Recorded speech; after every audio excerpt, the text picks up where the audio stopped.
Hello, Julianka here with Fullwell. I'm here with Dr. Carla Williams for part two of what I think will be an amazing conversation for our viewers and our community. Dr. Williams is a board certified OBGYN, a holistic practitioner, a birth doula, and a mama of 3 children.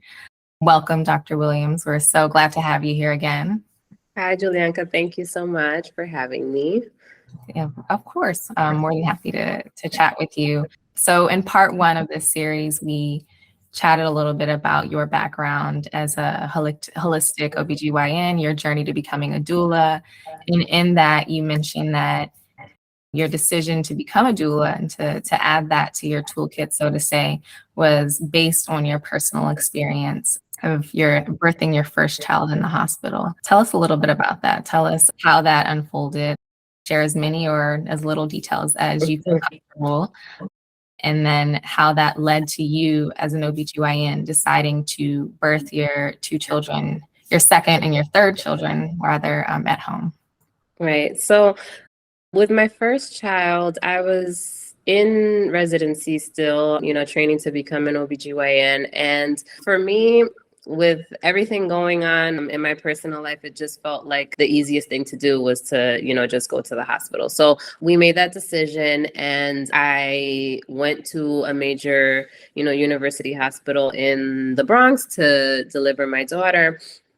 And throughout labor, I got a lot of different interventions that initially I was hoping not to need, but I got the epidural. I had some issues with my baby's fetal heart rate tracing, so I had to get internal monitoring. So that's when they put an electrode on the baby's scalp to hear the heartbeat. They put in a catheter inside your uterus to see the contractions better. I was just lying in the bed the entire time, not much movement or anything like that. I also had to get IV Pitocin to help give me more contractions, speed the labor up and whatnot. Ultimately, after many hours of that, I was examined and I wasn't progressing as the doctors would have liked. So I was told that, the next step was a C-section. And I was very reluctant and I really did not want that to be, my birth story. I signed consent and everything, but I asked the doctor to give me a little bit more time because I felt like there were things that I could do to get this moving and make it happen. So luckily they were cooperative and quote unquote allowed me, to get a little bit more time to see what could happen. So with epidural and all, I got into different positions in the bed. I got into knee chest position. And at that time, before I had to change my position, I had been 6 centimeters for several hours. After getting in knee chest position, I felt a lot of pressure maybe an hour later. And I was like, okay, I think I'm probably ready to push right now. I asked to be examined and I was fully dilated and ready to push. So thankfully, that part went well. I was able to get the vaginal birth that I really desired, despite the interventions that were not so great, but, probably, maybe not necessary. After I had my daughter and the pediatrician came to assess the baby, that was where my experience was not so great. The doctor inquired what type of insurance we had and told us that he didn't take care of Medicaid patients because they were not productive members of society. So that was something that obviously caught us off guard and really upset us. And it's one of those moments where like you can't say anything in the moment because you're so shocked, but you look back and you're like, oh, I should have said this, I should have done that. But we didn't, and we just swallowed that, and it simply changed our outlook on things and made us make that instantaneous decision that we would never, at least not for birth, we would not want to do that in a hospital setting. So that pushed us towards home birth for our subsequent child and birth. And it was a transformative experience that led me to want to become a doula. With you telling that story, it's like I'm having such a visceral reaction. So I can't even imagine what it was like birthing your first child and then having to hear that. Right. It was horrible. That is such a loaded question. And I think as a Black multiracial woman that has seen the statistics just completely taking over the news, the statistics around Black maternal health rates, the trauma that is circulating, there aren't that many stories of Black joy. And there are so many stories of Black trauma. I think that it's like so empowering to hear that you were able to take this and to then dovetail that back to your personal experience and your practice so that you can in turn help other women feel protected in their space. My jaw is literally on the floor hearing that, because I think even one thing that my friends and I often talk about in my community of Black mamas is like, no matter the education that a Black woman has, no matter the support, there are things that we just are outside of our control, right? Like the assumption that someone would say, like that Dr. Carla Williams is on Medicaid and may not be a productive member of society is like, I mean, I don't even have the word to articulate like I know how insane that is. It's crazy. And I mean, even if I wasn't Dr. Carla Williams, even if I was just, any member of society, why go to that thought process of, me not being productive because I have Medicaid. But, that's the story. Yeah. Well, I thank you so much for sharing that. And so after that, you said that you decided to become a doula, right? So that was the story right there. So why was doula the thing that popped out in your head? What stood out for you? I think that after having that experience, I had support. I had my husband, I had my other family members. I was able to advocate for myself, throughout labor, even, like I said, asking to have more time, to avoid a cesarean. So I felt, empowered to an extent, but definitely, like I said, that experience of having someone, discriminate against me and my family and make me feel like potentially my daughter wasn't safe under the care of, a provider like that. I didn't want that for any of my future children. I didn't want that possibility for myself. And like you said, knowing the statistics and whatnot, me having low risk pregnancy, I made the choice for a home birth. And I knew that what I wanted in my space were people who were there to support me, people who had my best interests in mind. I wanted, a doula there also to get through the physical aspects that I was a little bit afraid of.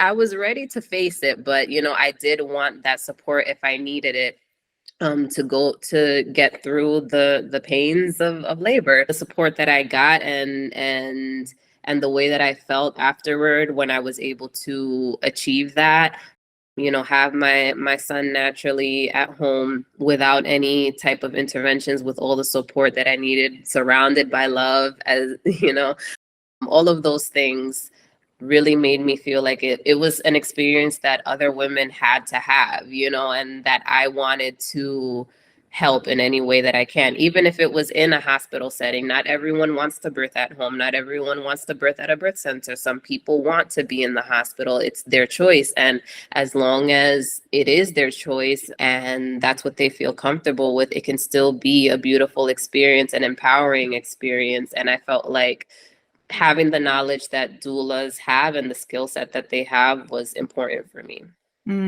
Yeah. There's so many words that popped out: empowering, choice.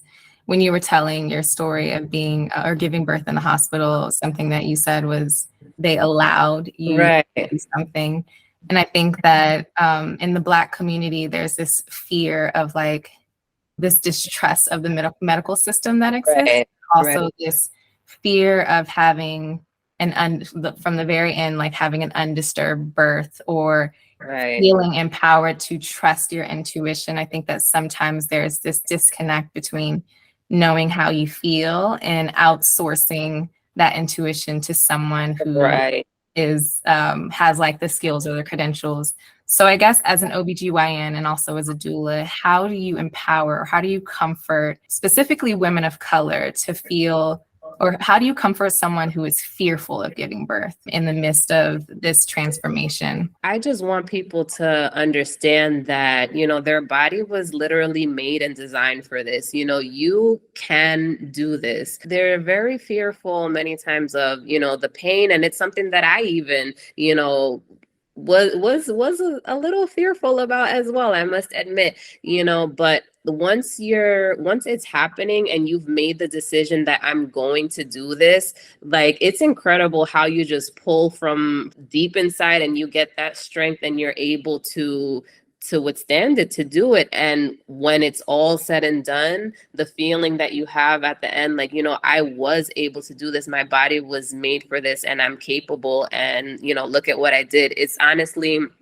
it's the most amazing feeling. And you will be a completely new person after that. It's like, what can't I do after doing this? I like to, you know, tell people about my story if I need to, or if I want to, or if that's you know, something that they want to listen to. I tell them about, you know, the countless experience of other women that I've witnessed, that they have it within themselves, that strength is there. And that also, you know, there's nothing wrong with wanting pain relief and wanting to do it a different way. If it's not for you, like I said, to have a home birth or to have an unmedicated birth, that's fine too. I like to empower people with the education, with the knowledge, you know, knowing what the options are and them feeling comfortable having, like, you know, that sound understanding of what's available to them and what they want to do, and that it's their choice.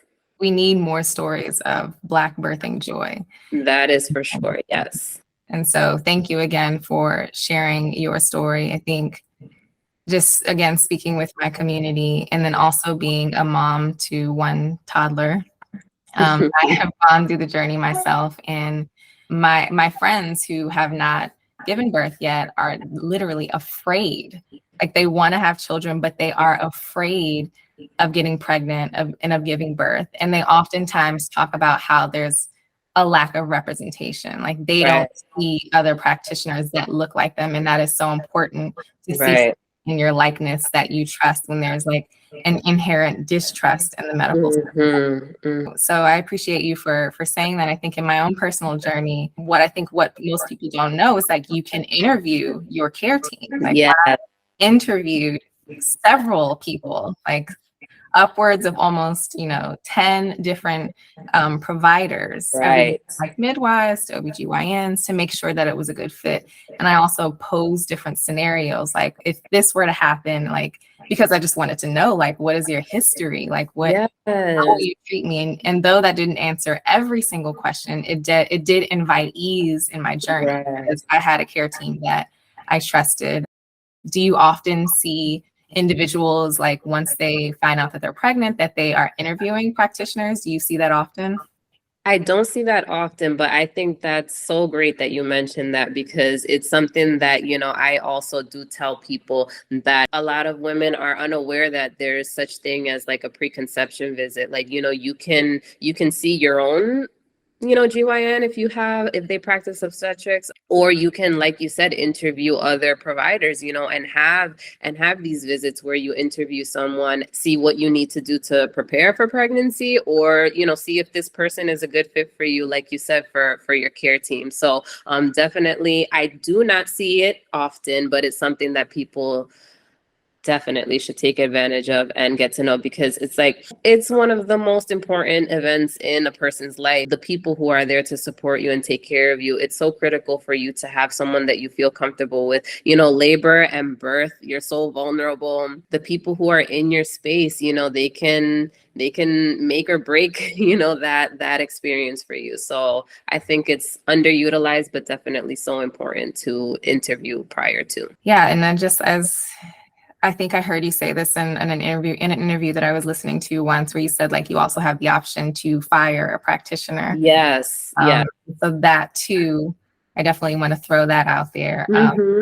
You can switch. You can switch at any time. You can, and I've seen this so many times, where people, even myself, I I had to, switch in the middle of a pregnancy, and I was, in my third trimester already. There are certain practices that don't accept, later transfers, as we would say, but there are plenty who will. It can be disheartening, when you're in the middle of a pregnancy to have to, pick up and move somewhere else, but really it's worth it at the end of the day for you to really have the best chance at preserving, a beautiful experience, and where you feel empowered, where you're listened to, where people you trust are there for you.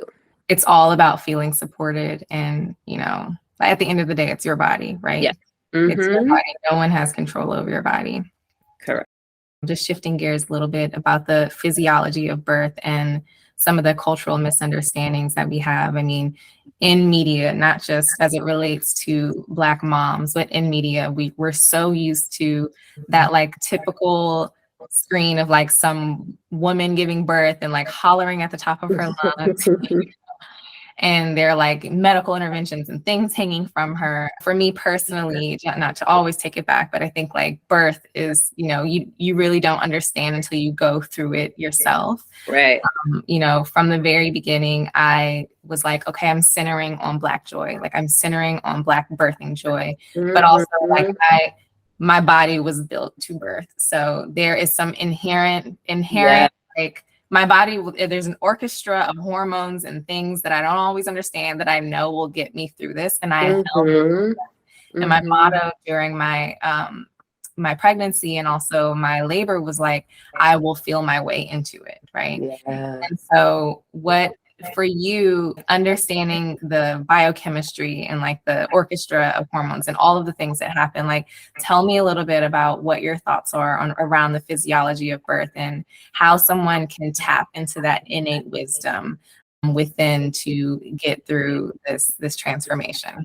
As you speak about that, like the phrase that comes to mind is something that I wrote for, this article a while back, where I said that birth is a bodily function, and it literally is. You don't have to think about it. It's going to happen. Like, there are moments where thankfully we've developed ways to intervene and help out when it is necessary. But most of the time, the vast majority of the time, there's nothing really that needs to be done. Your body's going to take care of it. And I saw that, and I felt that, and I experienced that myself.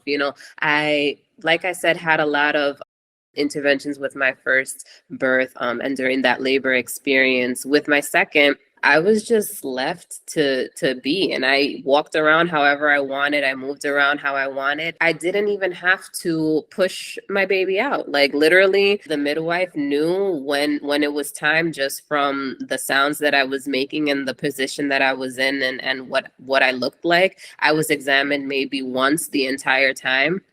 And I was asked, if I wanted to be examined, and it was just me for my own knowledge and what I felt like doing in the moment. I was like, okay, yeah, sure. But when the time came, my body just released the baby and there was like no active pushing involved. So, many times when you leave a person to just do what their body is telling them to do, that happens. Like the fetal ejection reflex is real. Birth is truly a bodily function like any other. I love that so much. Birth is a bodily function. I mean, I've often heard stories of women not pushing, right? I thought about that so much as I was pushing. Like, there are women who do exactly that. Like, they're standing, and I think you said it's fetal ejection reflexes. Okay. So tell me, is that like when does that happen? I don't know anything about it. I didn't even know that was a term, but I've heard. Yeah, well, it's not something that I was taught in medical school, that's for sure. It's something that, I had witnessed, but had never like put a name to it. And then, eventually I did come across the term and learn about it. But essentially, you allow your uterus to do the work. Like, with each contraction, it's bringing your baby, down and further down the vaginal canal. And there comes a point where the work that your uterus has been doing is also just comes to that point where there's barely any more effort needed, and the baby's head is right there, at the introitus. You just suddenly feel that, wow, I can't hold this in anymore. That active phase of pushing, sometimes it happens. It doesn't always happen that way, but it also does happen, if you just leave someone to birth undisturbed. Women's bodies are truly beautiful, and right. such a good example of like how everything is meant to serve some purpose. Like, there's a reason why we have contractions. There's a reason why the uterus, does what it does, right? You talked about your journey. You're in the hospital, right? And I think the thing that is like coming to mind is like patient autonomy, like having a voice and feeling like you can speak up for yourself.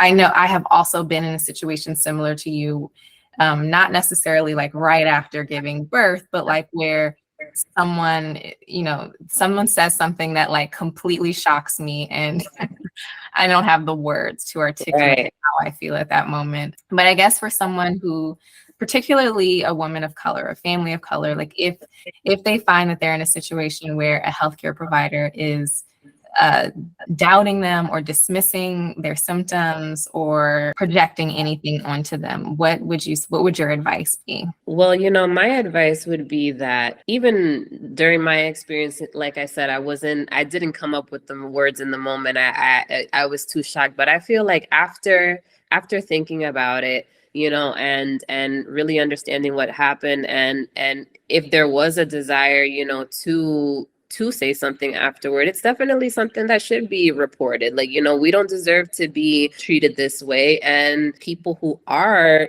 doing these things should have consequences, and should be, maybe he's not even which is funny, but like, is he aware? Is this like unconscious? Is he really that oblivious to what he's saying and how it can affect a person? We got to call these people out. Ways to do that are to file reports, in the hospital, or with, speak to the patient experience. There's always people who take care of those things. So you can file formal complaints, you can leave reviews, you can speak up, maybe not in that exact moment, but it can help you feel better about the situation and help others at the same time. So, we leave reviews for restaurants and exactly. everything in between. Like, why not leave a review for a medical facility or a provider as well? I think that is so important. That helps build, sort through all of the information to help make better decisions about, the first step in your care community. Word of mouth is so important. It's so powerful. Doulas are such a great resource because they have seen, they take care of so many people, whether they're, pregnant or during their birth or postpartum, and they deal with so many different practitioners, and they see firsthand, how they're acting in the labor room, how they're acting during maybe a prenatal visit, and how their clients, the people that they're caring for are treated. So, definitely, if you're able to, if you know doulas, or if you have, friends who have had doulas, it's definitely good to converse with them and see. They will tell you for real how these people are acting and how they treat their patients. I imagine like mama circles are also a really good referral source as well. So I found my pediatrician. Just one thing that my friend and I, like, she's a doula, we always talk about like like, gosh, I'm just so tired of hearing. I know, but it's so important that you say that, to center the Black joy, because even on like some posts that I've made, I try to keep people up to date with the stats and what's going on. And someone commented and said, like, I appreciate this, but at the same time, it's just making us so fearful, and it's like, I hadn't really felt that and understood that, wow, it is important for us to speak about this and for people to be aware, but how do we redirect some of this, energy and really focus on people understanding that birth can be beautiful, that, this won't happen to you, that you just need to take a couple of steps to make sure that, you ensure that things go the way you want them to, It's almost like as when I'm talking to moms that have had joyful experiences, that they don't want to share it, I know. So there's this fine line we're dancing in society because of I think like media in general is like, we're just latched on to trauma news around everything, that it's like even for me, I'm like, okay, I had a joyful hospital birth, but right.